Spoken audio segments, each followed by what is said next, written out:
Mike O'Mara, Radio Entertainment. Today's episode of The Mike O'Mara Show is brought to you by our bonus packages. Please go to MikeO'MaraShow.com and click on the bonus banner. You'll get access to all of our bonus content, and even better, you'll be helping out TMOS. So please quit sucking, and we thank you. Available on demand every day in iTunes and the Google Play Store, and around the world on MikeO'MaraShow.com. What more can we do for you?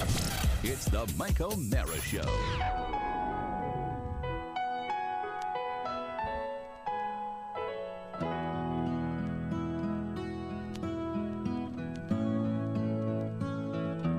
Every champion golfer comes to Augusta imbued with a towering level of testosterone. I believe it was Bobby Jones' father, Colonel Robert Jones, who told his young son, "Make sure when you get your clubs out of the trunk, boy, you also bring your balls." Celebrating every legendary name the game has ever produced, Augusta loves balls. The little round ones you hit, and the kind that are required to rise up to golf's greatest test. From the Champions Dinner, where Gary Player was rumored to have dipped his South African Little Bits into Sam Snead's martini, to the Butler Cabin, where presidents and captains of industry have stripped down to their skivvies and compared their nipples, everyone knows that the Masters is special.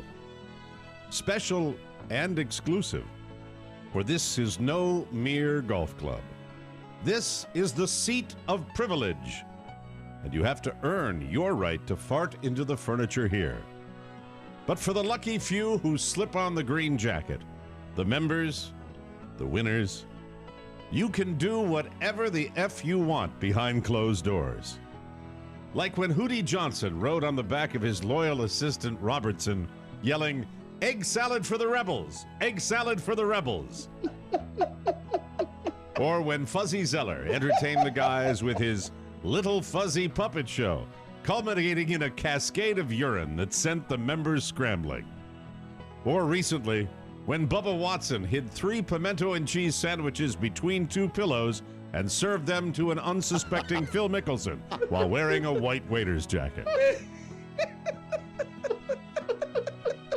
Gene Saracen once said of Augusta National, "It's the letter of the law outside, but inside, you better put Band-Aids on your nipples and drink a quart of buttermilk." It's probably why President Dwight David Eisenhower once said, "This is Augusta, son.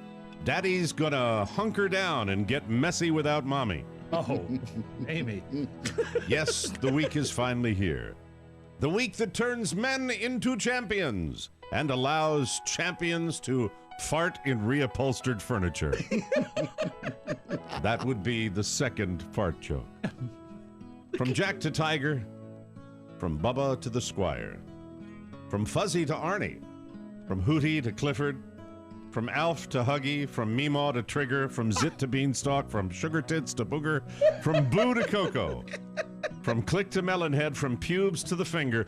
These are the names that make up the club that makes the rules that you have to follow or leave. And leave you will. For if a patron so much as belches during a backswing, his ass will be escorted out of the front gate faster than you can say segregation.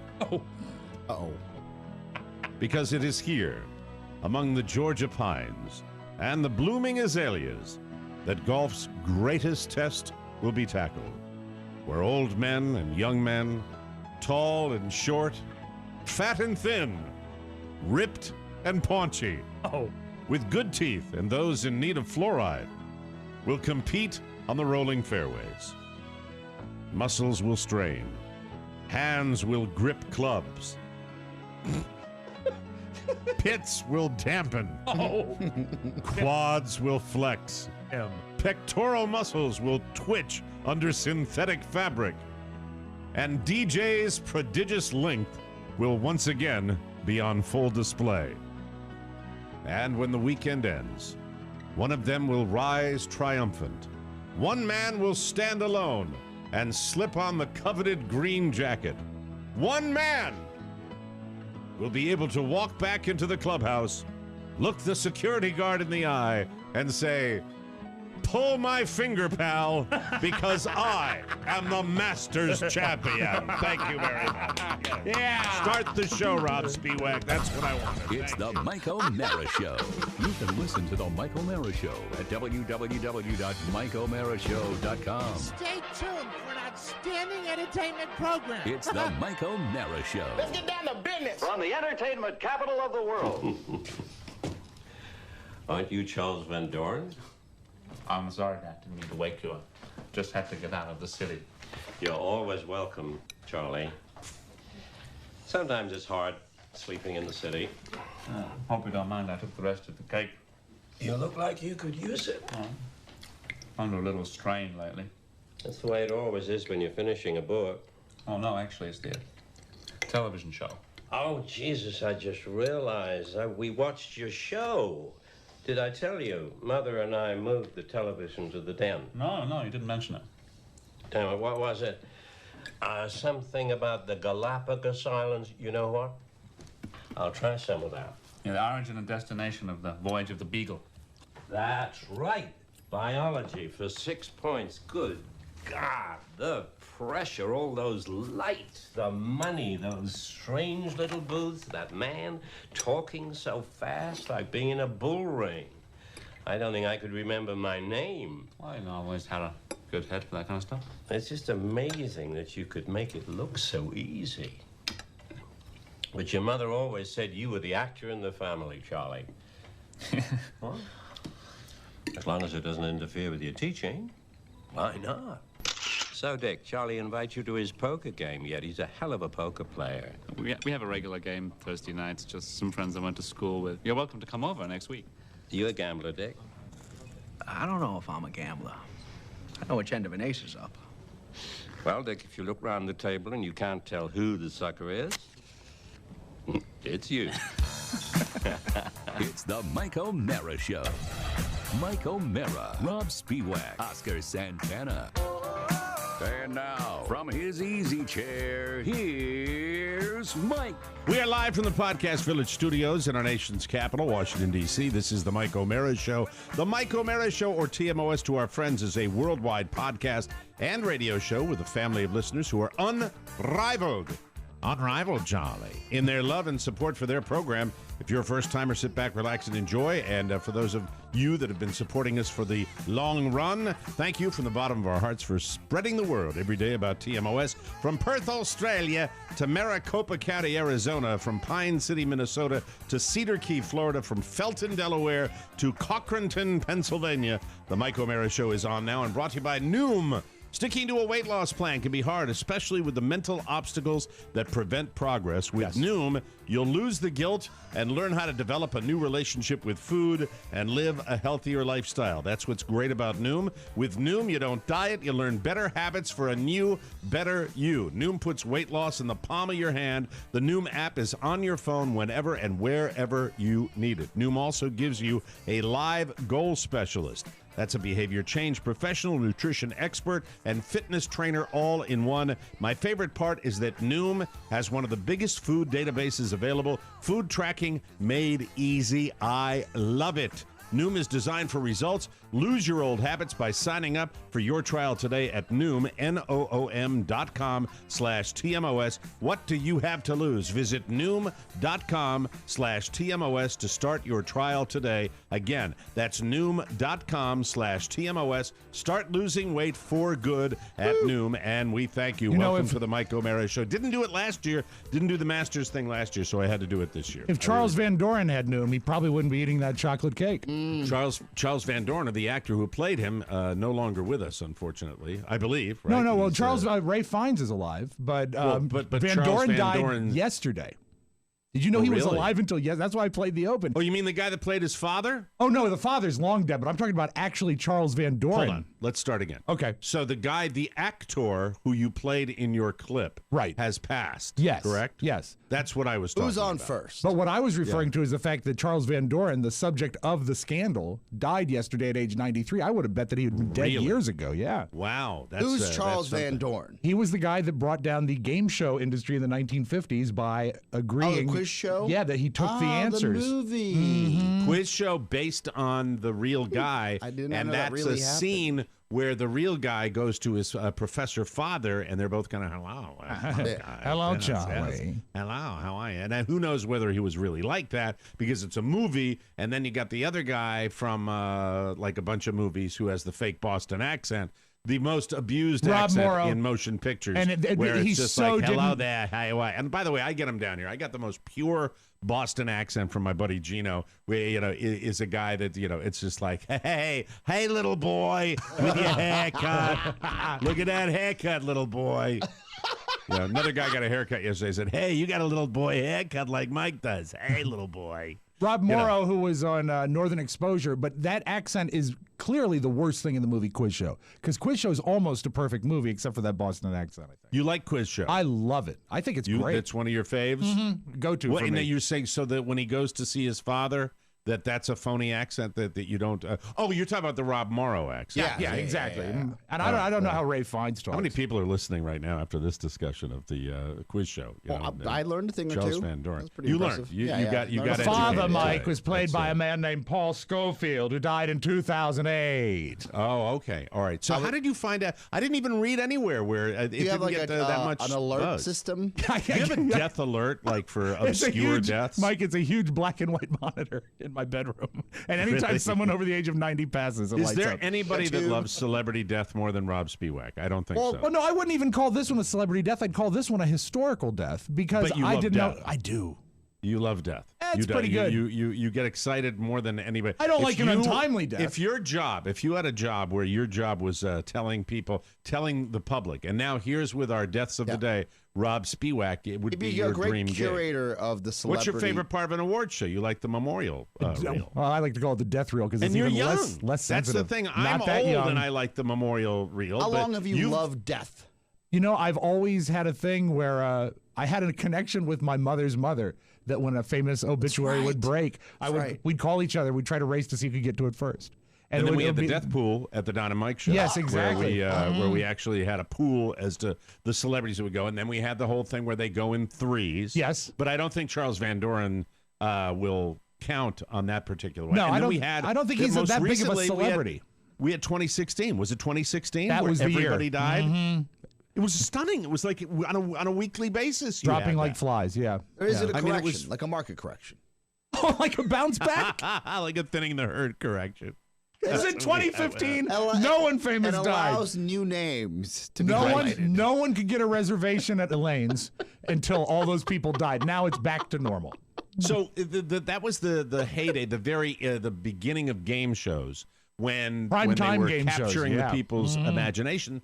Not so much now as in the past. By the way, some of the crap they put out now for game shows, I wish they'd go back to simpler times Well, as they far try. as game shows. They try. Well, look at the ones that are successful. The two at night that I watch are the most successful in history, and they continue to be If it were easy, because they're Mike, simple. they would make them. They'd make them all day because they're cheap to make. Think Yeah, about they're cheap to make. Well, Millionaire. they try. Yeah, Who Wants to Be a Millionaire was Nice run. great run, and then they burned that to the ground. And then like 2 years ago, they did the fake Plinko game. Yep. I can't think of the name of it, where they had the huge Wall. Plinko. The Wall. I watched exactly. that and I said, "Oh, Chris Hardwick." And doesn't Rob Why? Lowe have a new game show where you have to answer questions in a spinning device of some sort? Ooh, I'd have to I'll check watch that out. that. So that was Deal or No Deal's back on CNBC. I watched that. Yeah, now but you see, don't- that was a pretty decent game show. Still as fun.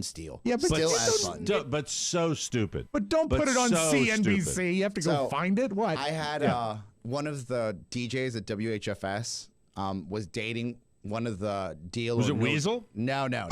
All right. One of the- Weasel was checking. dating the or briefcase, had Mike. dated one of the Deal or No Deal girls, and I remember being 29 when that was popular, and remembering like that he, or not even 29, 25, 26, remembering that he had dated her, like she had long left the DC area and moved to the West Coast Sure. and become Right. somewhat famous, and I was like, I can't believe that blank dated her, because you'd see her it was a prime time show, right? Right, it was a big deal. Prime time, big deal. Now I it's sat back. next to a Deal or No Deal girl who was either a fiance, model? girlfriend, or Is that what you wife. call 'em? It was a model, and she Spokesmodel? was dating Clay Buchholz. I sat next to her at a spring. I think it's Clay Buchholz. or Bronson Arroyo. Either one of those two. I know she was dating a player, and then we went back and watched Deal or No Deal. And there she is. She's Hall of Fame case number 20. Where does a Deal or No Deal spokeswoman rank in the celebrity world compared to a Maxim model? Well, no, I mean, I think ahead, right? Ahead of the curve. Yeah. But when you talk about the ultimate spokesmodel, it's Vanna. Yes. I mean, Vanna, who is 130 years old and still is on that show. my God. And still, by the way, still will throw on every now and then the right dress where you go, hey, that's Vanna. Because I'm old enough to remember Vanna when Vanna was doing the magazine spreads, and Vanna was... Vanna was the it girl for years. And now, but the thing about Wheel of Fortune is... I'm watching Pat. I think he may be having senior moments like I do on this show. Well, that hair is a senior moment. His hair is a senior really moment. bad now. But my wife, I have to give her a little bit of credit, I believe has an ability for Wheel of Fortune, and we have discussed on multiple occasions that she should go on that show. But if she went on that show, to support her, I'd have to be in the audience. But then when they introduced me, I said, "You're going to have to introduce me as your father." This is who's with you tonight. If she got to the bonus round, so who's with you tonight? Oh, that's my dad, and I'd be over there, and I would look in at that the camera front corner seat you always get. I would go in the corner and I go. I can make it on the show. Have you researched? I've actually researched this. You have. How Carla gets on? I'm not going on the show. In the last 8, well, it's probably changed the last 10 years. Jeez, time flies. I'm getting old.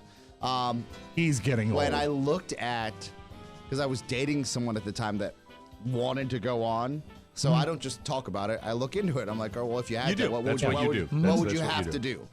And it really isn't that hard of a process. Like, you have to send they have mental midgets on that show. Oh, yeah. Well, they count on it. So let's do the math. Yeah.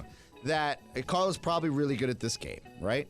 And what are her strengths? You watch her watch it every night. She gets the puzzle early. That's her strength. That's what is. There's only one strength. Yeah, no. You're missing out on another. You're missing out on pressure. But you're missing out on another strength. What, ability to spin? No, she's amazingly telegenic. They're gonna like that. Will they care about that? Do you think? Oh, yes. God, you're not gonna put someone like me up there. I had He's going down. A classmate in my undergrad that would. All he did for 10 years after graduating, because I thought this guy was going to end up at ESPN as a anchor of some sort. He was a real big sports guy.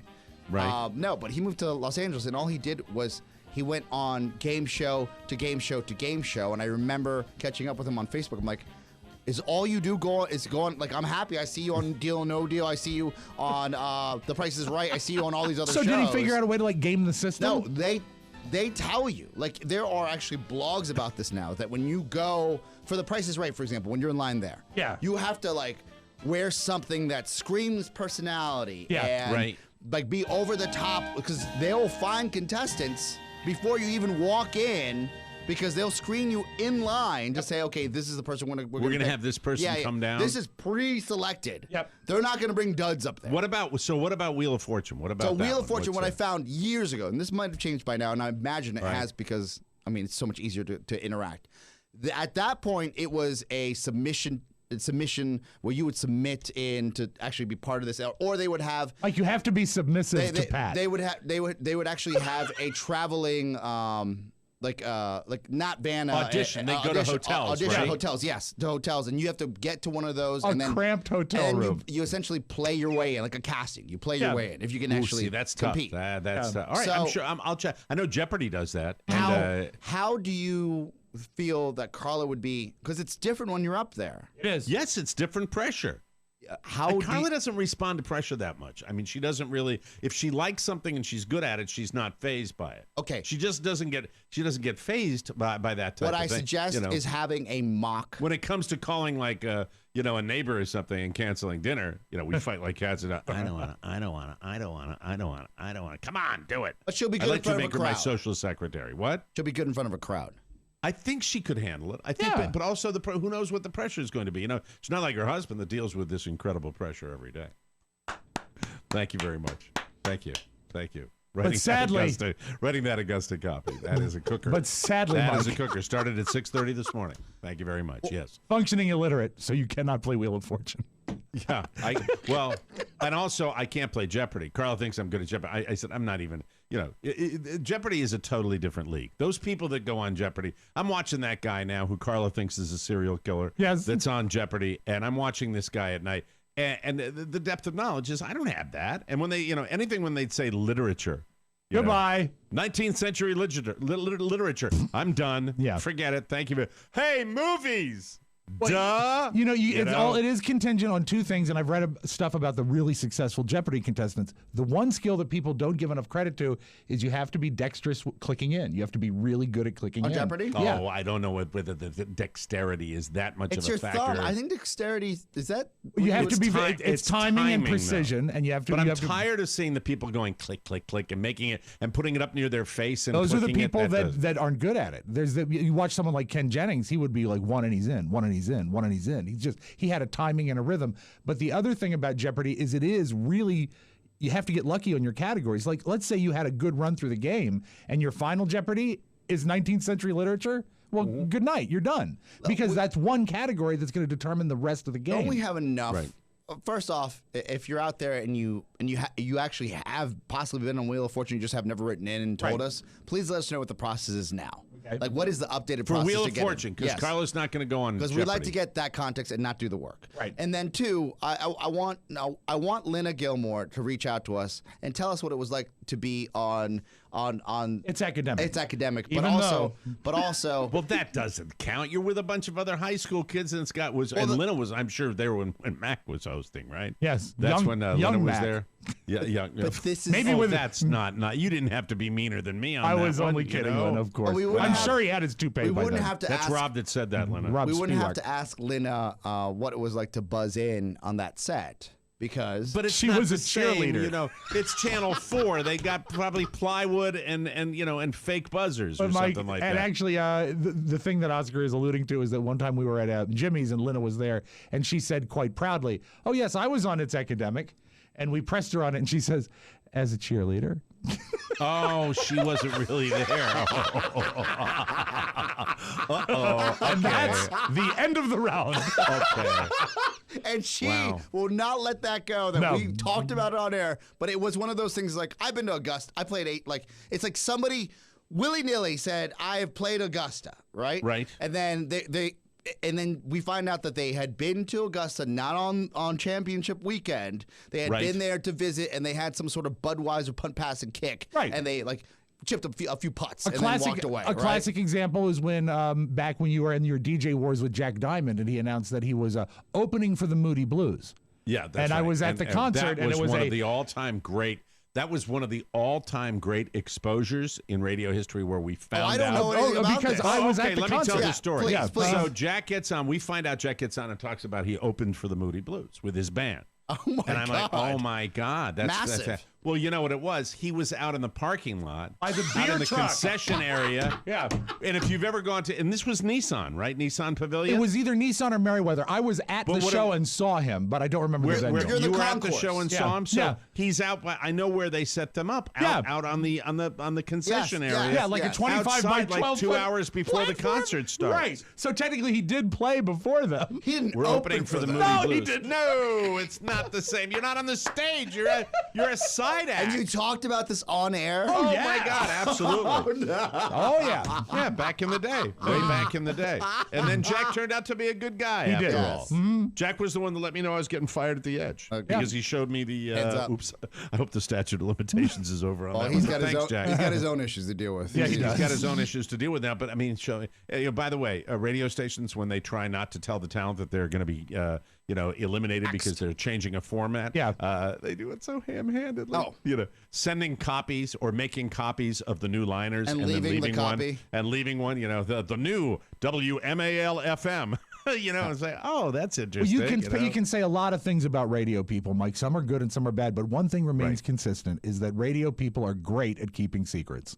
There is a delightful, delightful combination in the world of radio between stupidity and cowardice. Yep. That is, if you've got stupid cowards, by the way, the world is full of them right now. Yep. You see them every day in our nation's capital. Stupidity and cowardice combined to make it. And by the way, stupid cowards usually don't. You have to be a smart coward to survive in radio. If you're a dumb coward, you're usually not, because it's going to eventually come around to you. You know, unless you're a certain guy. But anyway, it's that's the way it works. Yeah. I mean, you know, if I did it, I'd surround myself with my friends too. Yeah. But anyway, that's the way it goes. Sorry, Oscar. I know you got connections over there. I just have to. No, that's not nice. That's not nice at all. Jealousy. No, I'm glad I'm not there. Why would you? Okay. You would be miserable. You'd have to do I'd be 4 hours a day. I'd be doing something that you are not passionate about. And think of your 16-hour commute.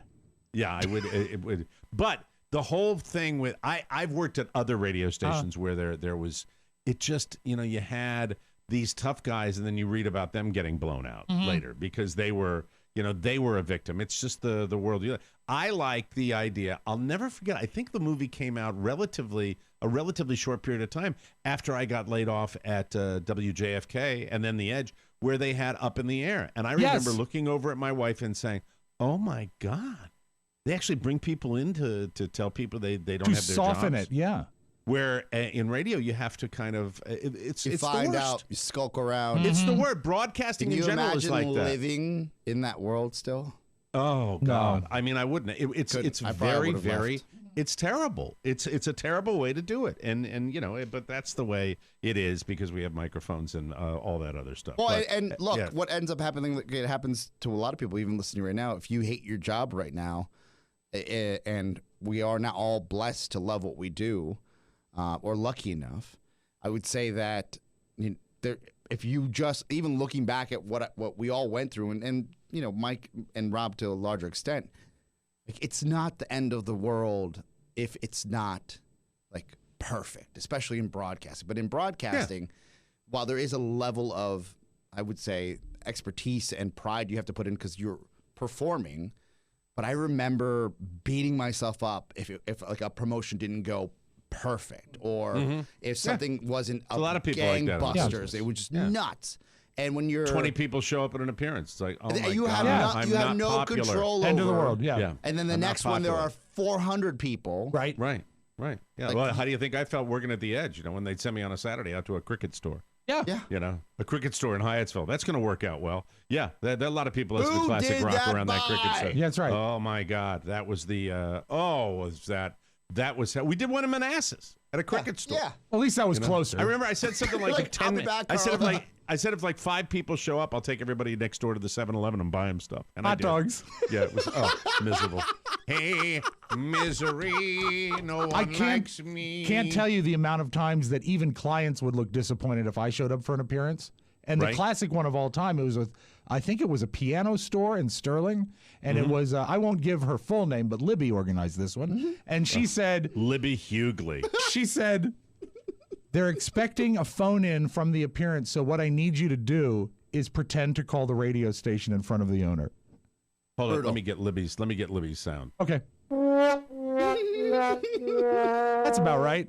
So yeah, I had to actually pretend to call into a show and pretend I was on the air just because. Oh yeah, it was promised to him. Thank you. First one I did, and I've told this story multiple times. I'll tell it again. Baldwin Service Center, WYRE. Can we get Mike to ride around the parking lot on the riding lawnmower? Fuck you. Sorry, that was. I'll never forget that. I'll never forget. I knew what kind of racket I was in right out there. Train, and Oscar said it later on when we were talking about auctions, where you're the trained monkey. Yeah, you're the trained monkey. You're a monkey. Get the guy to I'm paying it. Get him to ride. That guy's got personality. Yeah, get him to ride. That'll be funny. Get him to put his finger in his nose and ride around on the riding lawnmower next to our mascot. Oh, I wanted to kill the mascot. Anyway, but you know, low man on the totem pole. Sure. And the very first one I did from the studio was with Jack Diamond. Oh yeah, that's right. And I was in the studio, and I'm sitting there going, okay, let's go. And he's the boss at this time. He's my boss. He's the program director. I said, we're gonna go down. And where was Jack? Jack was at the Mercedes dealership. Shocker. You know, and so I think Bennett Mercedes or something like that. I said, let's go down to Jack Diamond, who's down there at the Jack, we're here. And then I hear, I was hitting the wrong button, like a rube. Shocker. I was a crappy board op. And I'm going, hitting the wrong button.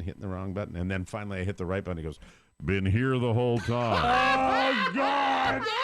Like immediate throw under the bus. Immediate throw under the bus. Yeah, been here the whole time, you incredible idiot. Yes, sir. A lot of great deals for Mercedes enthusiasts. Yes, thanks a lot. Yeah, get you up, nice S-Class. Yeah, maybe. Anyway, it open was, for the Moody radio. Blues. Yeah. So Carla's going on Wheel of Fortune. Excellent. I'll let you know. Yes. Time and Fast-track place. this, please. And check your local listings. Thank you very much. We have to take a break, and we'll come back with more fun and more thrills. Yeah, one of my all-time favorite songs is Rob's playing this right here. Good. How you doing, everybody? 81 WYRE. Your AccuWeather and Tide timetable are brought to you by your official Chesapeake Bay Yacht Clubs Association station. Temperatures in the Bay Area today will be about 78 degrees. Good day to get outside down to Sandy Beach State Park and enjoy yourself. Yes, sir. You listen to is this the Spinners? Can't get no rest. You not only got the artist, but you still nailed it. Thank you very much. Very good. We'll take a break. Come right back. Will I learn? Alexa, who are the interns on the Mike O'Mara show? I don't understand what you mean by interns. You know, the people behind the scenes. I don't know what you mean. Come on, the ones who write all the promos, the people who do all the real work. Did you mean to search for Matt Ponyboy Bloom? What? No, he's not an intern. Now searching for Ponyboy Bloom on the Mike O'Mara show. Alexa, cancel. Search people who work hard on TMOS. Now searching for Maddie Masiello. No! Remember, I can play the Mike O'Mara show for you, today and every day. All you need to do is ask Alexa. That's awesome. Love my interns, man. They're good Who's writers. doing that? Who put that together? That was Allison. You have to give the anecdote of what happened, please. Well, let me give the I will. commercial. Okay, I want to hear yeah, about the promo. stories about the Welcome interns back are to the great. Mike O'Mara Show, brought to you by Hims. 2/3 of men lose their hair by 35, and by the time you notice, it's too late, baby, now it's too late. Hey, pal, you better act fast. It's time to get a handle on those precious locks. Thanks to science, baldness can be optional. 4hims.com connects you with real doctors and medical-grade solutions to treat hair loss. Real prescriptions backed by science, no nonsense. Just answer a few questions. The doctor reviews it, and the products are shipped directly to your door. It's that easy. I hate doctors' offices, so I love 4hims.com. Actually, I don't mind them if they're nicely decorated. No, I'm kidding. New magazines? Order now. TMOS listeners can get started with the Hims Complete Hair Care Kit for just $5 today while supplies last and subject to doctor's approval. Restrictions apply. See the website for full details. This could cost you hundreds if you went to a doctor or a pharmacy. Go to 4hims.com/TMOS. That's FORHIMS.com/TMOS. Look your best. 4hims.com/TMOS. That was a cool promo with a lot of Alexa and all that. And I shouldn't say that when people are listening to the radio. But what's the deal? That's that the interns are churning them out. So our Wednesday intern staff is Johnny and Allison. Johnny and Allison. I should say are Johnny and Allison. And they come in and they've come up with two really good ideas for series. And Dahlia's in on this too. One is the Real Interns of Podcast Village, which is their fake reality show that doesn't exist. But when we told them we needed to promote the Alexa. This is on demand yesterday. They said, okay, what if we wrote promos where we interacted with Alexa? So we sat down and figured out how to do the voice to text or text to voice. And this took some time. It was not a turnkey solution. I just saw them working, and I walked up an hour after the show, and they're still working in here, like writing. And Rob is working with them the entire fun doing time. it. They're enjoying the fun of doing that Rob stuff. grabs me between another production, and he says, "Come check this out." And I was like, "Okay, what are they going to pitch?" Yeah. And Allison, who's musically inclined. We know that she sang on Instagram for us last week, right? And wonderful. Look, if you have a daughter or son that already does this, God bless you. I've never seen this in my life. So she's playing a tune that I'm like, oh, what track is that? Yeah, I told her, I said, I played them the theme because it predates them. I said, what we need for this is something that is sort of computery, and I played them the theme to Doogie Howser. Yes. And she immediately clicked onto that, and about a minute later, she's playing me something that sounds like Doogie Howser, but it isn't. So that, on what? What on is her, she playing? like on her laptop. computer. On her laptop. Yeah. On her laptop. okay. All right. And then Rob said, listen to this, and she's playing it like she was playing on a piano. I thought she had found a production track. She wrote She and recorded a composed it. song. And she put the keyboard app on the... She composed it while they were writing the spot. So listen again to this music in here. Alexa, who are the interns on the Mike O'Mara show? I don't understand. She what wrote you and mean recorded by that while I intern. was sitting You and know, watching the her. people behind the scenes. I don't know what you mean. Come on, the ones who write all the promos, the people who do all the real work. Did you mean to search for Matt Ponyboy Bloom? What? But it's just, it All blew right, I my don't mind. believe we have had a piece of production music that has been written and created by someone working with us on any level, Surreal to anywhere. see how- Yeah. Amazing. And she's Amazing. going So cool. I mean, I go around and I watch, and like, you know, it looks like a piano keyboard on her screen, but she's playing her keys on the laptop. She goes, no, not that. No, not Now, that. does she play the regular piano? I think Is she a said regular 8 or 9 years of training. So Oh, she's wow. very, very good. Yeah. But it was, that's awesome. but you could see her, and the only I guess a comparison I have to it is when you and Rob are working out a bit, and you're going back and forth of like, okay, no, we'll do this, or we'll do this, and that's really just for promos because most of the time it's stream of consciousness of how we work with each other. But to see someone work within our realm and then see her process, and I got maybe 5 minutes of it.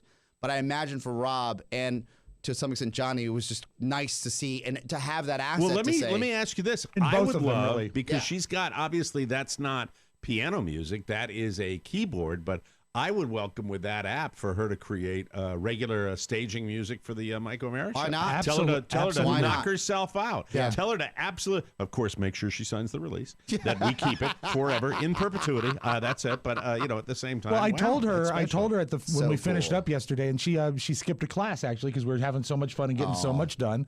And I said, "This is really great, but I'm afraid I have to tell you, you're never allowed to stop being an intern now." for sure. That's really great, and Proud hats of off those to all guys. the smart kids we Yeah. have. We knew we had a good crop. That's why we're not beating them up on the air as Oh, much because they're not they're bringing misfits. so much to the. they're not Well, don't go crazy. You didn't spend the night in a museum with That's true. Johnny. Johnny may have Yeah, a so few you clips. had a meeting with Johnny yesterday. Yeah, you were talking Johnny, about- I call him Smart Mouth Johnny because he's a Weisenheimer, and Johnny, he came in here. Johnny the Lip. This Johnny the Lip. So this proactive nature, as far as interns are concerned, and look, this is also a testament to our current, I guess, human condition, where there are young people that get it. They get it more so than I ever got it when I was younger. So you're saying, like, over the years where you have worked with interns, Yes. this crop, these people coming up now seem to be more on the ball. On the ball. Yeah. And I include Ethan in that process where I don't even question the age or the maturity for some of these. I was like, I don't remember being that mature when I was 21 years old or 19. How does it compare with people you work with that don't even know where the ball is? I think Mike, we are symptoms of our own We're generation. victims? We are victims of our own generations. We are victims of each of our generations. Well, we all Of have what symptoms. and I think unfairly to us, and what is a fascinating trend is that I think the access to information has really allowed these kids to grow up faster and understand the way that business works. Yeah, I think that's valid. So to them, kudos, but you also have to seek it out and find it. So Johnny comes to me, and we have a meeting in the office, and he says, That's some wild stuff. I'd really like to have. and I don't So know. what does he say? I don't know where Johnny's from. I don't know where he's from. He's not from the D.C. area. He's from New Jersey. He's from Freehold, Okay, New good. Jersey. Thank you.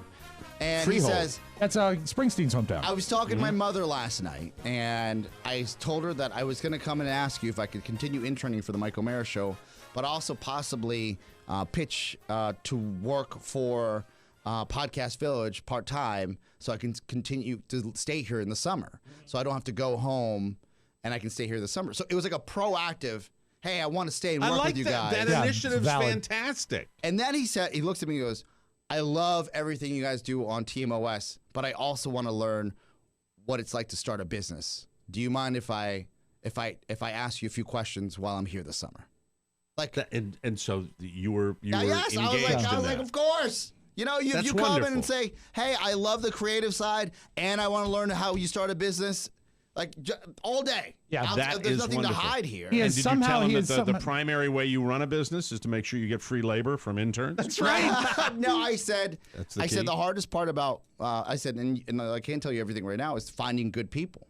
and finding people you can Well, trust. also we are so blessed with what we do. Yeah. Is that the creative content, which really we should generate in house. Yeah. We get from so many different sources. Yeah. Because let's be honest with you. I mean, with the Jim Amatos, and without the Jim Amatos, the Paulies and stuff like that, we'd be up S Creek, because we would, right? I mean, we used to generate it ourselves. Well, it's bar none.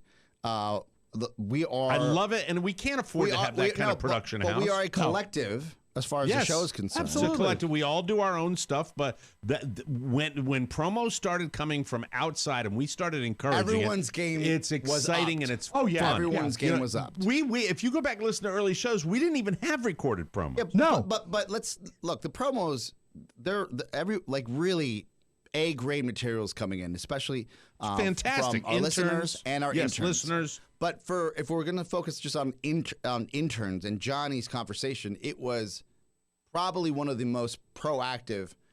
I don't know what I want to do for a living yet, but I know what's happening here is special, and I want to stick around. And you admire that a guy has the plan, and the plan is the key. Or the balls to say, I'm not 100% sure, but what's happening here is effing awesome, and I'd like to stick around. And it was shocking to me because Johnny has a lot of positive aspects to his being, but making a great first impression is not one of them.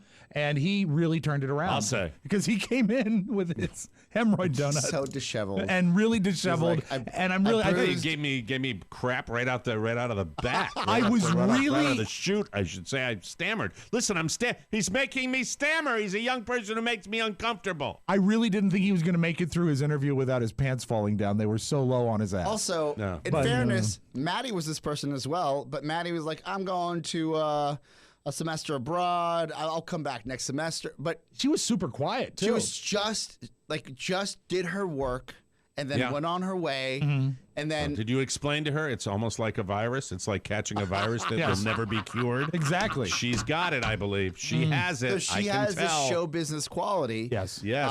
And even it's these small look, I just have to share this, Mike, because this is going to give you the dark side of this as well. Oh, good. So there's a multi-$1,000 espresso machine that's here, right? Right. And we lease it. We don't own it, but we all take care of it because we don't have a barista that runs that machine. Starbucks is gone downstairs. Gone. My coffee place, gone. So when Maddie's here, I walk in every morning. That machine is rebooted. There's a little process. The computer tells you how to do everything. Beyond that, not to jump onto your story, there is a whiteboard, a 12 by 8 inch white whiteboard that is on a stand by the coffee machine. That has the schedule on that says milk nozzle rinsed, 8:30. Water replaced, 8:30. Dishwasher clean. It's like an update. It says the day. And we're recording this show on Thursday. Right. I walk by the board. I see all the red buttons, and then I see I look over. It says everything says Wednesday. And I realized, I was like, this is when you know who's doing what work when the person's gone on vacation, because Maddie's on vacation, Ethan's on the cams today, and Matt's on the board, right? Right. And I'm like, I shouldn't be upset about this. Like, there's 3 other guys here that could have just looked at that and pressed a few buttons. Who is responsible for the multi-$1,000 espresso machine?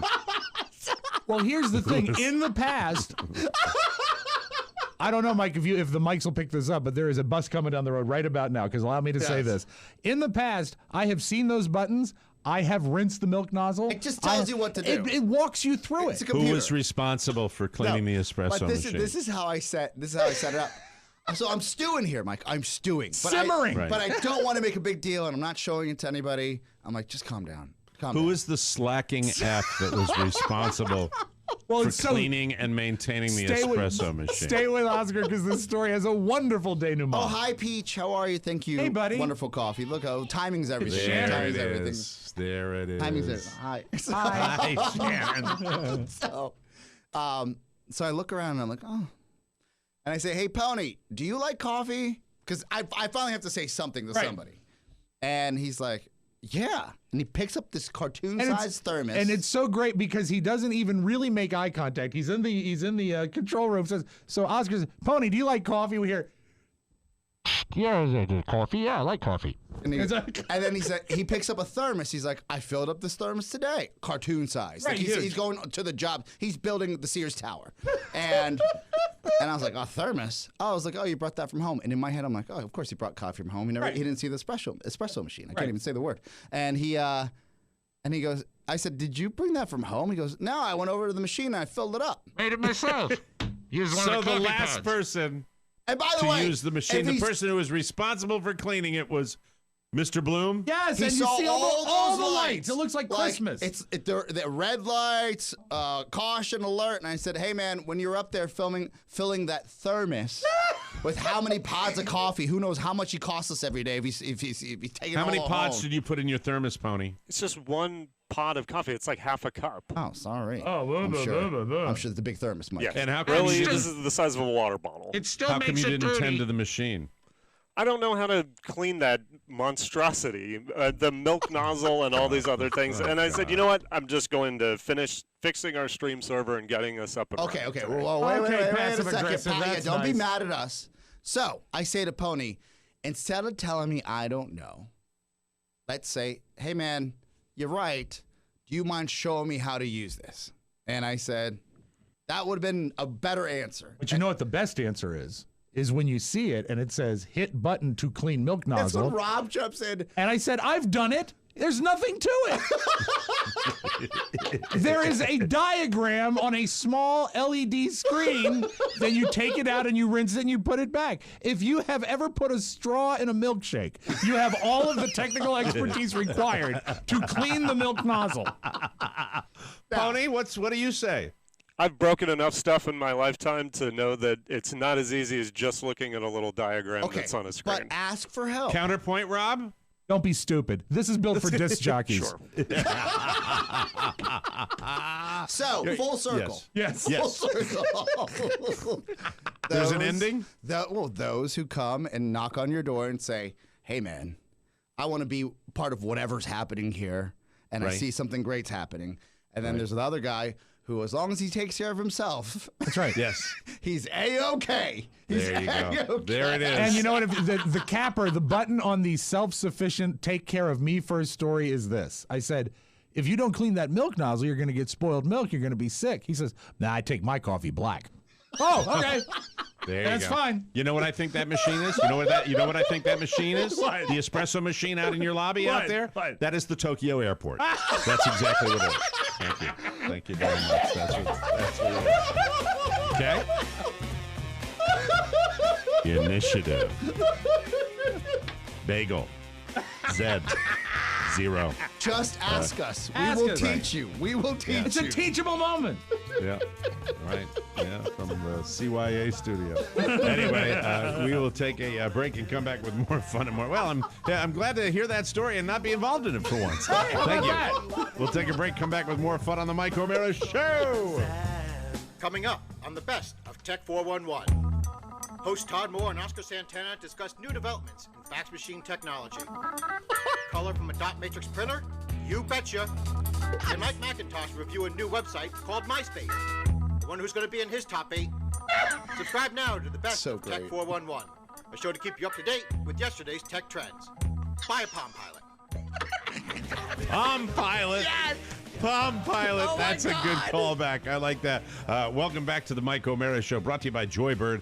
Joybird, online furniture shopping that lets you create and space. You can create the space and furniture that bring you joy. Rob Spiewak spent a lifetime in the furniture business with his family, and you've never seen anything quite like Joybird, Mr. Spiewak. Even though we bent over backwards to give the best customer service when we had our furniture store that belonged to my family, what we couldn't do is afford the space, the literal space, to display every option with every fabric and every style. Right. You can't do that in a brick and mortar. You can build anything to the exact specifications with a few clicks of the mouse.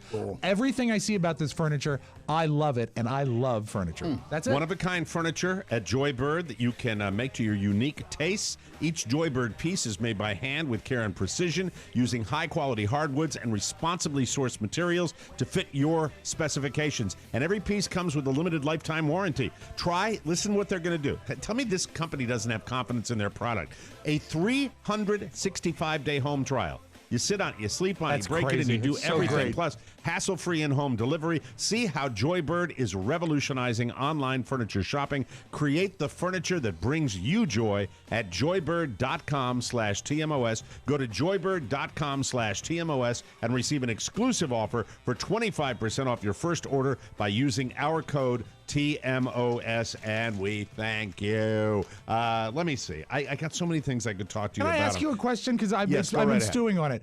What brought you to have a Manhattan? You're not a bourbon guy. Well, I was looking at that, and I thought we'd talk cocktails. What is the one you make? Is it an Old fashioned, but that is I would say they're cousins. But What is in a Manhattan? what does it A taste Manhattan like? is So I essentially drank it with the 82-year-old guy that I played golf with that I loved more than anything. my He's a great favorite guy. description of a Manhattan. It's a brown martini because your base liquor, instead of being vodka or gin, is a darker liquor. It's usually bourbon, can be rye, and then you use sweet vermouth instead of dry vermouth, and you use a cherry instead of an olive, and it can be served up or on What's ice. the Canadian something? Canadian Club. Canadian Club. Or is what I Canadian had. Hunter if you're perhaps in college. Canadian Hunter comes in a plastic bottle. What Canadian Club, is that a bourbon? Canadian Club is whiskey, I think. It's but a type of whiskey, and right? It makes a fine. That's what I had. It makes a That's fine CC. Manhattan. Yeah. The gangsters used to call it CC, right? It makes a fine Manhattan. My favorite Manhattan is made with Crown. I think Crown has got a really good flavor for it. So And you put vermouth in it? sweet vermouth. It's a darker vermouth. Sweet. That's it? That's it. And also, I mean, to be appropriate, you should do a couple shots of bitters. And appropriately made, it is stirred, not shaken, because it is a pure liquor drink. And you shake drinks that are that have He's a mixers in them. mixologist, isn't he? This He is knows that. He fascinating. knows that. That's why Yeah. it's sort of But off the the old charts. fashioned is much sweeter, correct? It is, because it has sugar as an ingredient. You'll actually, a proper old fashioned, not the way I make it, but if you got a classic one. How do you make it? Because you make a good one. I make I've a had very one of good yours Agave? before. No, I use the equivalent of Maple syrup? high fructose corn syrup, rice, Okay. barley, no Molasses? one or two sugar cubes or a scant teaspoon of sugar, God. and then you muddle that with bitters. I use more than most people, probably 8 or 10 Let me dashes. read your recipe. 'cause Okay, I've got please. it right here. Yeah. All right. Rob Spiewak's Manhattan. All right. Old fashioned. One shot of Crown Royal. That's exactly right. That's it. 1 shot of Crown Royal, tablespoon of honey, tablespoon of maple syrup, tablespoon of molasses, half a cup of agave syrup. Make your own simple syrup and put in 1/4 cup simple syrup, 2 sugar cubes, and a packet of equal. That's right. Don't forget the garnish, Mike. Pat of butter. Pat of butter and 14 cherries. That's Shake and serve warm.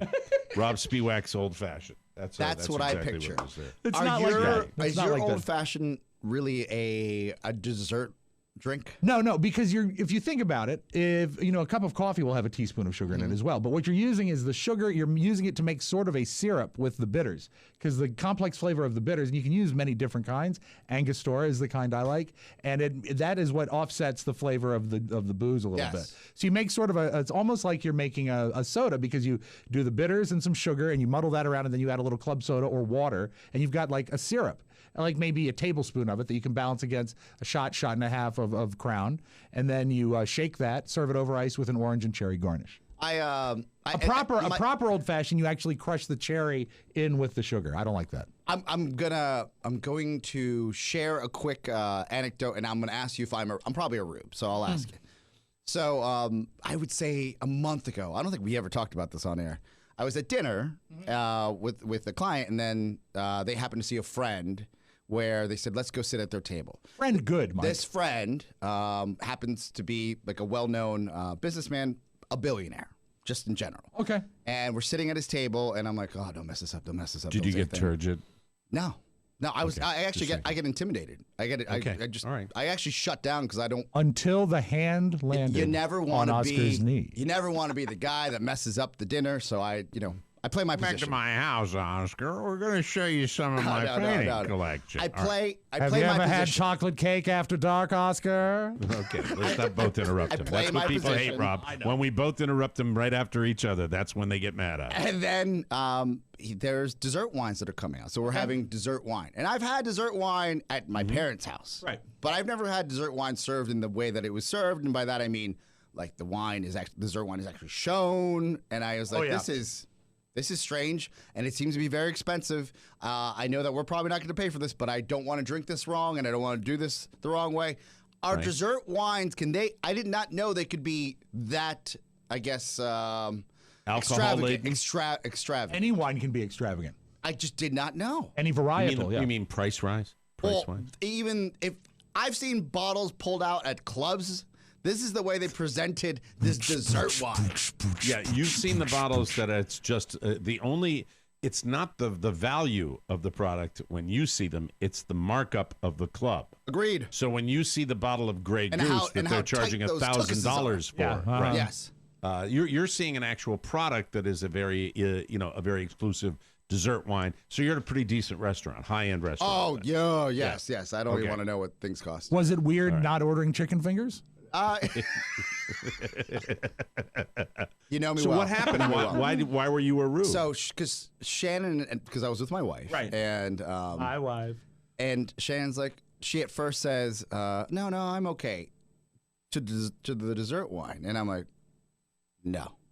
So I give her like the look. I was like, "You bet!" Like we need to. You're such a monster. We need to take this wine because we're never gonna experience this again. Well, they're not giving you a bottle. You're just gonna pour you a little glass of wine. I'm fine. None for me. Okay. I don't want any. It's just a dessert wine. Can I just say, yes, before you get to the end of the story, as a rube, you are being a rube. A dessert wine is pretty self-explanatory. Yes, exactly. It's a wine you have with dessert. I understand, but Right? it's a smaller glass. It's a tiny little glass. I've never played that game before. Technically, Mike, it would be called an aperitif. No, that's a different product. That's a different deal. Is it the aperitif That's a after dinner, different- or that's the No, appetizer An one? aperitif would be like a creme de menthe. Okay. Or a like a Grand Marnier or something like yes. that. Well, I could- and somebody's going to yell at me now and say that's not an aperitif, but it's an after dinner drink. You're having a glass of wine that's sweet that really usually will be served in conjunction with a dessert product. Okay, I don't know that. All right, I go don't ahead. know that. I've just heard these are dessert wines, and I've also heard the same thing about Grand Marnier. Like you drink Okay. it after you eat. It's an after dinner drink. Okay. Yeah, usually. Or if you're like Mike, during the meal. or on the patio with friends, have 12 of them, and then be driven home. That's right. And Mike, with its delightful orange flavor, it says good morning. Yes. Oh, God. Talk about acid. Stay in your stomach for 12 days. I find it a little rich. It's a coating. Oh, God, I'm still getting nauseous thinking about it. All right, so what the happened? rude moment is when they come and ask you after we have our little glass if you would like some more. Right. And I don't know what that move is, right? That move is to say no. Oh, yes, I agree. But at that point, you're like, well, this will never happen again. And the gentleman's girl. Can you get me? You didn't ask. Please, baby Jesus, tell me you did not ask for a bigger glass. That's Like in the Blues Brothers, Mike, when Howard says, wrong glass, sir. Fill me up. Fill me up. Yeah, he holds the water glass up for champagne. I said, Did any of the other people at the table have another no one? one except for the gentleman's girlfriend who was hosting us. Okay. She said, yes, please. And she was closer to Shannon's age. Oh, okay. And So she's having a good time. Maybe she didn't care. Get whatever she wants. Right. An hour away She from could order riding out of the car. Yeah. She could order Marlena. a joint. She could order a joint if she wanted. She's going home. She doesn't have to work. She's not trying to sing for her supper. We'll have the dessert wine and the blue bong. So she looks at Shannon. She's like, will you have one? To my wife, who's the closest of age at the table to her. And she said, sure. And then my wife looks at me like I'm the closest to age to them. Right.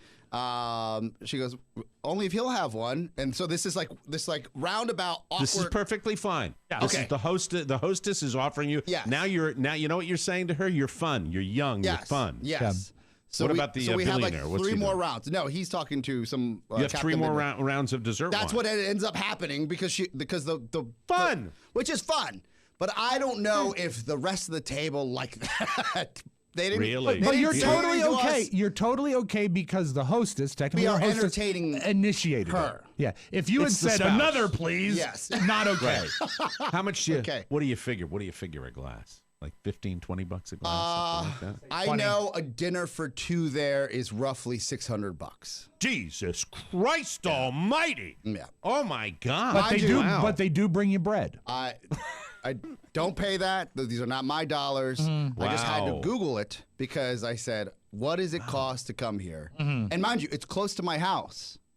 So we just never go there. And I remember the gentleman's like, "You must come here often." I said, "No, we've never been here before." When did Jimmy's get so out of line? That's ridiculous. Thank you for that. $600. That was haunting me for some time. I'm like, I don't know what happened there. That's the hostess as well. Yeah, Okay. drink it. Pour away. By the Daddy's way, paying for it. If you go to Jimmy's, try his dessert wine, which is house Chardonnay with a scoop of vanilla. Right. By the way, when I'm somewhere and someone is offering and they're paying, you know, I lie back on the chairs. I put two chairs together, open my mouth up, and I say, pour away! We'll take a break and come back with news you may not need. Oh, Rob, have the disc jockey from New York have that standing by for the kicker. if you got can. it. I can't do it. We'll take a break, come back with more on the Mike O'Mara Show. In these divisive times, it's hard to find common ground. It's difficult to concur, which is why there is such value to calm, collected political discourse. This is why we need Political Persuasions. Mike O'Mara. You don't f***ing understand that we're in a world of shit right now. Chris Freites. I'm not going to let it happen. Cool, considerate men. You want to yell? I'll f***ing yell, asshole. Yell. Because Let's the and never clouding their judgment with the fog of emotion. You know why you can't? Because there's nobody. Why don't you f***ing let me talk? O'Mara. Might pretend that you're objective, but you're not really objective. I let you run on and blah, blah, blah. I don't interrupt your red-faced rants, and then I try to say 3 words. And talking the issues of today. Are you going to let me finish a sentence today? Find it on iTunes, Stitcher, or wherever you get your podcasts. Political Persuasions, quietly changing the world. Get a bet, Mike. Favorite. That's why that promo stays on the air. Welcome back to the Mike O'Mara Show, brought to you by Brewmate. Yes. Do you don't love warm alcohol? Who does? No. It's horrible. You want a cold beer. You want a beer cold. It's the numero uno quality. Next to the quality of the beer itself, the temperature is the everything. Nobody likes that. Brewmate products keep your beer or wine or anything at the perfect temperature, and they do it all day long without ice. I got the Hopsolator Trio. I love it. It fits both 16 and 12-ounce cans with its freezable adapter. Oh, cool. My God, it's amazing. Or it can convert to a 16-ounce pint glass with splash-proof lid. Brewmate is the bomb. Guaranteed to keep your favorite beer at the perfect temperature down to the last drop. And by the way, with summer right around the corner, the hot days coming, makes a perfect gift for the beer lover in your life. Over 30 colors and finishes to choose from. You can get like wood grain and you can get pink. Doesn't matter. Love it. 30, really, it's 30 colors to choose from. Plus, Brewmate products work with hot and cold beverages. Start the day with a Stay-Big latte like Oscar Santana and end the day with a cold Beck's like Rob Spiewak. Yes, thank in the you. same perfect vessel. Don't you dare settle for warm alcohol. Chill out with your favorite drinks all day long with Brewmate. Visit brewmate.com/Mike. That's a new code. Please remember that. Brewmate.com/Mike. Somebody got hinky with a code, so it's brewmate.com/Mike. Get 15% off your first order. 15% off your first order when you go to brumate.com/Mike and remember that code. All right? Did you hear me? Did they teach you that in school? News, Brad. Boo. Shut up, Ocean. BuzzFeed put together a list of 33 shocking and unexpected celebrity facts you never knew before. Oh, cool. And they hijacked my news you may not need, because I got a lot of them. Some of them you definitely knew before. Some are neither shocking nor unexpected, but here are the highlights. Number 1, Megan Mullally had a part in Finding Nemo, but they fired her because she refused to do her Will and Grace voice. Oh. Really? I love that fact. Wow. As soon as I read that, I went, okay, a list I can get on board with. Number 2, Betty White is older than sliced bread. Literally. Literally. What's the yeast comparison? That's terrible. Tony, why do you write those jokes? She was born on January 7th. Shut up, both of you. I'm doing my news you may not need. No interruptions allowed. She was born on January 17th, 1922. The first time a pre-sliced loaf of bread was sold was in 1928. She's older than sliced bread. Number 3, Shirley Temple was such a talented child actor that people were convinced she was actually a dwarf. So the Vatican sent someone to investigate. Of course. Vatican? This list is the bomb. I'm sorry. They churn out, some of these places churn out so many lists, but this. Number 4, Rob probably knows this. Elvis was a natural blonde. A dirty blonde, actually, yeah. But yeah. Okay. Well, he wasn't like Marilyn Monroe. He was under a there. blonde? Yeah. He was blonde. Why are every iteration, it's all jet black hair? He dyed his hair black because he thought it would photograph better, and he liked Tony Curtis. So weird. Number 5, Christopher Walken used to be a lion tamer. I wonder how that would Right. sound. Lift up your, get on your rear legs. I'm gonna stop you with this chair. If you can't listen to me, I'm not gonna give you red meat. Martin Luther King Jr., Barbara Walters, and Anne Frank were all born in the same year. Wow. Tell me the year. There's a quiz there. What year? So let's Martin say Luther King, roughly Barbara 86. Walters, Anne Frank. 1980. I second his notion. 1929, you Oh, mallet. 29. Okay. Number 7, Rock Hudson had affairs with both Elizabeth Taylor and James Dean while filming the movie Giant, allegedly. Now, I hate it when they put allegedly in there, but that's what they said. He had affairs with both. I didn't know that Elizabeth Taylor was straight. Number 8, Mark Wahlberg has 3 nipples. I think we've heard that. we one knew that, before. yeah. Lucky duck. And Harry Styles has 4. Nipples always in the news. Nice. Number 9, Jason Statham was a professional diver before he became an actor. Like a deep sea diver or a, I guess, I'm sure right? he wasn't slaying girls when he was a diver either. Oh, that's for sure. His whole life. Robin Williams' daughter Zelda is named after the video game The Legend of Zelda. He was a huge fan. Didn't know that. Humphrey Bogart was 2 inches shorter than Ingrid Bergman, so he wore platform shoes and stood on boxes to appear taller in Casablanca. That's true, but the thing is that Ingrid Bergman was 7'3". Okay. Singer Eartha Kitt had a threesome with Paul Newman and James Dean. James Dean, again, allegedly. I don't like allegedly. Live a fast life. Yeah, but I'd watch that. By the way, if you want to know who Eartha Kitt was, she was the black Catwoman on the Batman TV show in the 60s. Sing Santa Baby. Santa Baby. Eartha Kitt. In the early 70s, Angela Lansbury moved her family from Hollywood to Ireland because her daughter was getting mixed up with the Manson family. Also, her son was hooked on heroin. Talk about murder, she wrote. Thank you. Rob Spewak just made a Manson joke. Too soon. It might be you. We have to say too soon, but it probably. There's actually, it's timely. There's a movie coming out about that entire process. Yeah, What, the process of murder? Of getting like some random people to get together and then murder. Oh, okay. All right. Yes, well, I that didn't know it was a process. process. 2 more. B. Arthur was one of the first members of the Women's Reserve in the Marine Corps in the 1940s. I have a joke that I'm going to withhold. And the one that I am the most fascinated with, because I've heard it, it's been out there, Tom Cruise's front right tooth is in the center of his mouth. We looked at that the other day. On the bonus show we had and that. now I can't watch a Tom Cruise movie without doing I've that. actually taken the pictures and demonstrated to people. I said, what's wrong with this picture? Yep. And none of Pretty them amazing. can see it right away. None of them can. This is Thursday is list day because they've got the list of the most valuable baseball franchises. San Francisco Giants $3 billion, Chicago Cubs $3.1 billion, Red Sox are $3.2, Los Angeles Dodgers $3.3, and the Yankees are the numero uno. They are valued at $4.6 billion. So if you want to buy them, you're going to probably have to get an extra loan just in case you're. Get one of those reverse mortgages. Winning.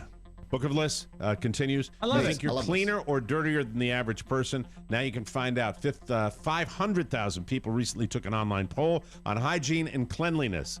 How often do you change your sheets?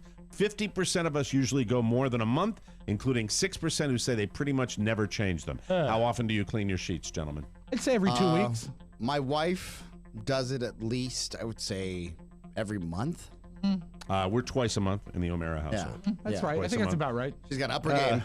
How often do you brush your teeth? Only 48% said they always brush twice a day. I do not. I brush once a day. Another 38% said once or twice, depending on the situation. Are you a two-timer or a one-timer? I sometimes go 4 because we deal with clients all the time, and I feel like the last thing you want to do is talk to a client and you've got the halitosis. Yeah. Yes. I brush in the morning, but I only brush my middle tooth. Thank you very much. Let's see. Thank you, Oscar. What is an acceptable amount of time to leave dishes in the sink? 55% said 1 day, 23% said a few days, 3% said longer, 19% said do them immediately. Where do you Julia guys Spiewak said, wait till I go to college. That's dishes in the sink for a long time. If I see him for more than a day, it drives me nuts. Yeah, I agree. I left them for more than a day, but it sucks. How often do you clean your bathroom? 71% said at least once a month. 22% said a few times a year. 7% said never. Once again, it's every couple of weeks. Every couple of weeks. Right, yeah, 10 to 14 days. Yeah. How often do you shower? 57% said once a day. 7% said twice a day. 35% don't shower every day. And 1% said they don't even shower every week. Where are you guys? I go once a day. I'd say on average. I'd say 6 times a week. I'd say there's a day that I'll skip a day once in a while. I'd probably be, I think maybe once a week too. I'd Okay. probably that I don't. Mhm. You know, but when you see me with a hat, and you've seen me with a hat a couple of times, yeah. just couldn't make it on time. Well, you're blessed that you have a solitary studio. Yes. Thank you. Yeah, because you know. We don't know what's going number on the rest 6. of the time, you know? Yeah, The backdrop is wrinkling. Sometimes it's just too much. Number 6, do you ever wear a shirt twice without washing it? The answer for me is no. 87% said yes. 27% would also wear underwear a second time. I'll do it on the weekend. Sometimes I'll wear the same underwear 2 days.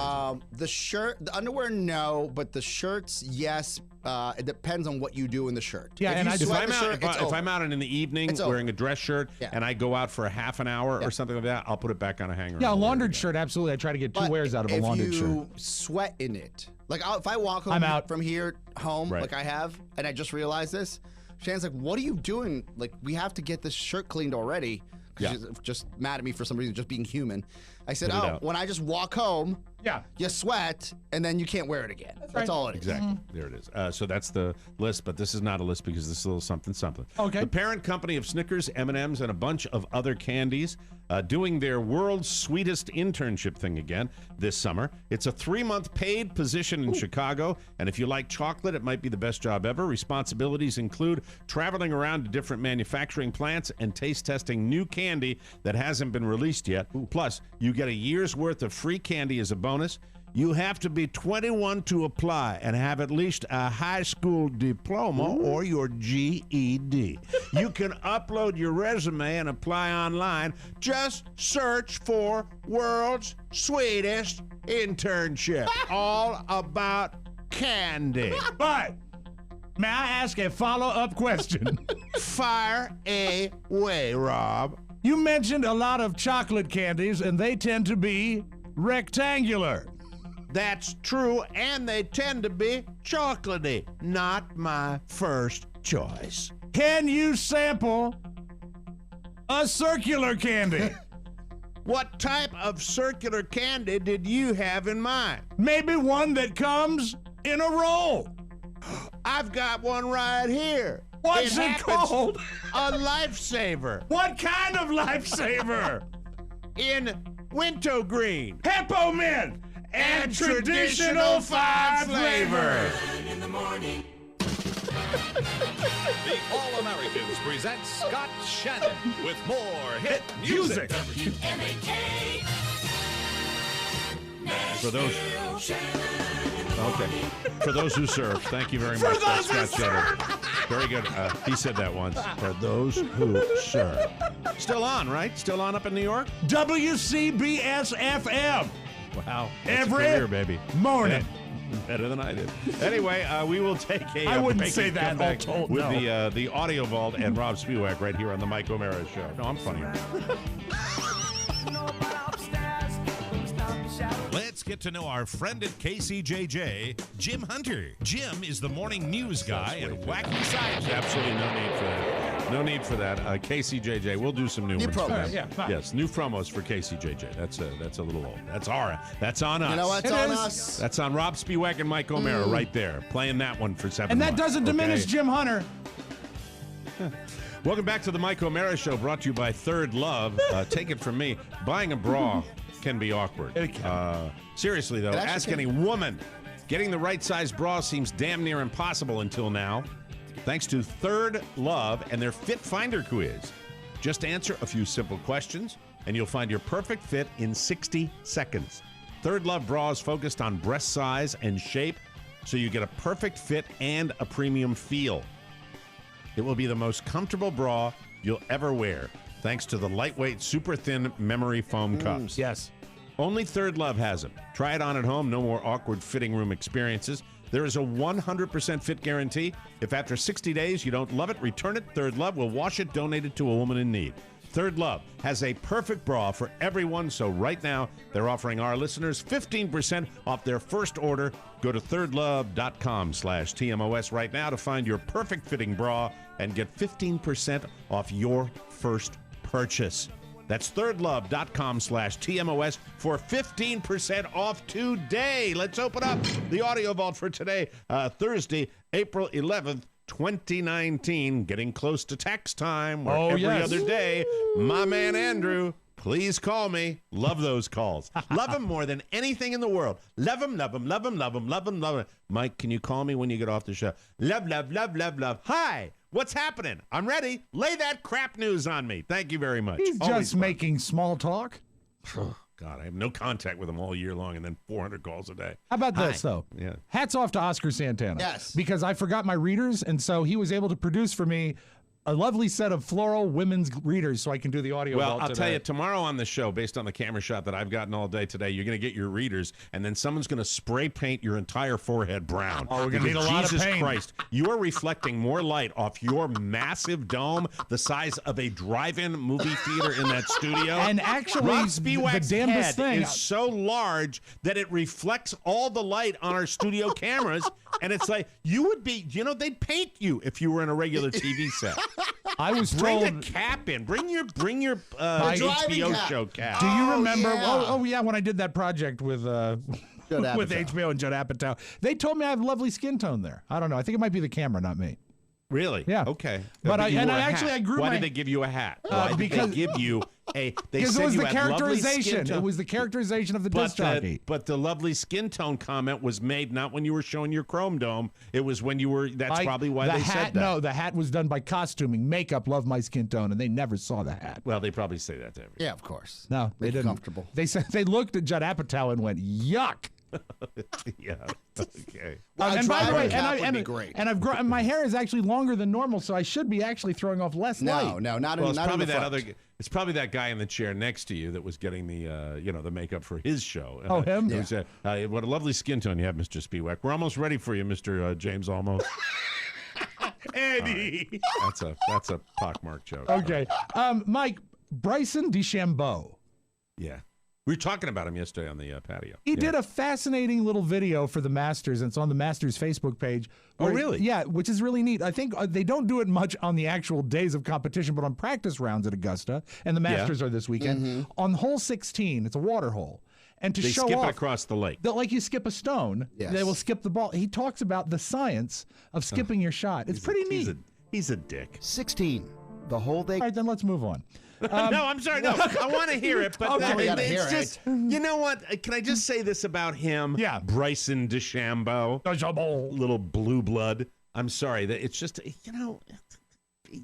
don't like it when people make things more complicated than they need to be. But let's listen. And I'll you know what? I'll make my final You've been decision. there, you know it. Based on that After I- introductory sentence, I pretty much know how you're going to like this. Okay, here we go. Bryson.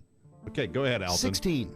The hole they call Red Bud. Red Bud. So much Masters history has happened at this beautiful and exciting par 3, where job 1 is to avoid the water.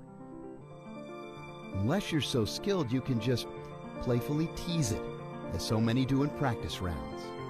Of course, you could only go there on purpose if you knew the secret. Bryson DeChambeau does. I'll hit a 5-iron and try and create about 5,000 RPMs of spin and have an angle of descent at probably about 30 degrees into the water, and that'll probably, a 30-degree angle, right? It'll just skip probably perfectly and bounce and go across. You really should watch the video, I though, did see because it. they have some amazing low shots. Of the... Pretty impressive. It is. If you're By not the way, if you're not a golf guy, like I just No, look at that ball. It's impressive to watch. It's done. It's been done many years before Bryson was even a spermatoa. Oh, so I mean, Bryson talking about the science. RPMs. That's been done. By the way, it used to be done by with the old technology, just out of feel. Yeah. Sorry, there's something about him. Look, can I tell you that I saw him up close and personal this past winter, where he came down for a tournament down Right. here, and Is he all a the guys known were kind of. douche? It's the silly season. I don't know if he's a known douche, but he is definitely a little wrap tight. And he was wrap tight at this silly season tournament where everybody should be kind of light. And he was Johnny. And I didn't like 5,000 RPMs. I'm here to win. I'm going to win. Skip. Right. Get it in the hole. You know what? I probably gave him the kiss of love right now, and he's probably going to win the tournament. But get your bets in. Get your bets in. Hey, golf is my life. I get into it. Sorry about that. Big day for photography yesterday, Mike, is they got a picture of the first black hole, the first picture they've ever gotten of a black hole. Can I tell you what my moment was in the par 3 tournament a year ago? Yeah. Jack Nicklaus is up there, and his grandson is caddying for him. His grandson is 62. Shut up, non-sports guy. And his grandson gets up in the caddy outfit that they have. They all wear those white jumpsuits at Augusta, and he gets up and he hands him. He says, "Hey, why don't you try one?" And his grandson gets a hole in one. Yeah, that's what I do. Pretty cool. I don't know. 30-degree. Make it fun. It's a game. It's a child's game. Stop it. Every time his grandson gets a hole in one, his voice goes up a little higher. Okay. Hi, it's Jack Nicklaus. Okay, so they did capture for the first time ever. People have known in theory about black holes, but they actually were able to capture a photograph of one. Pretty cool. And it looks like a blurry orange donut. It is 55 million light years away. Now, keep in mind what that means is the amount of space that light travels in a year, 55 million of those. That's how far away it is. So I guess they had a zoom lens. This is a scientist talking about the picture. Ultimately, when you ask yourself what an iconic image is, it's something that reveals to you something that you didn't know before. And it scares you a little bit. An image of a black hole captures visually a one-way exit from our universe. We think about monsters, they're under our bed, or they're in caves. And when you see something like this, you realize that there are really monsters out there. The fact that we've captured this, I think, is not just for our team, but for all of humanity. Pretty wild. Pretty wild when you think about it. When you think that that's what a black hole does, sucks everything into it, and it's gone. So everyone has seen the picture, but we're the only show that has the audio of the black hole. And we close with this. Scary.